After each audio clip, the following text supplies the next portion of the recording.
Maisha yako wewe ni kama gorofa. Wakati ambapo linaanza kutengenezwa, watu wanaanza kuchimba visiki na kuanza kutengeneza, kuandaa eneo la kujenga, watu hawezi kukuelewa, watu hawezi kuwa interested na wewe. Kwa hiyo unakuta unapokuwa katika hali ya chini, watu wanakuwa hawakuelewi. Lakini jengo linapotoka chini na kuinuka kwenda juu, unajikuta mwanga unapoanza kuonekana, wale ambao wanakuwa hawakuelewi wanaanza kukuelewa unapokuwa katika hali ya juu.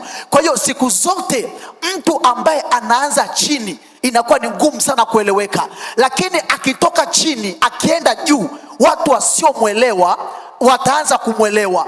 Kwa hiyo kwenye maisha yako, huo muda unaotumia kuforce watu wakuelewe, tumia huo muda kuyalisha maono yako, kulisha hatima yako.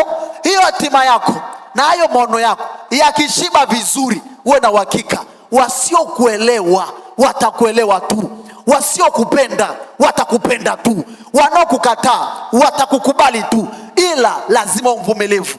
Jenga gorofa lako vizuri kuanzia chini mpaka unapokuja kuwezeka. Watu watakuja hapo kupiga picha, watu watakuja hapo kufanya matangazo, watu watakuja hapo kuomba ukumbi. Kwa nini? Kwa sababu kitu kikishakamilika ndipo kinapoanza kuvutia watu. Kwa hiyo maisha yako yakishakamilika ndipo yataanza kuvutia watu wengi. Lakini wakati unapoanza kutengeneza kifusi, unapoanza kubomoa kifusi, watu hawezi kukuelewa. Wakati ambapo unaanza chini, watu hawezi kukuelewa. Kwa nini? Aliye chini siku zote thamani yake inakuwa iko chini. Kwa hiyo unapopanda kwenye level fulani ya maisha, Mungu anapokuinua kwenda kwenye level fulani, thamani yako unapopanda juu, watu wanaanza kuona thamani yako. Na mimi nakuombea Mungu akufikishe kwenye hatima yako katika jina la Yesu.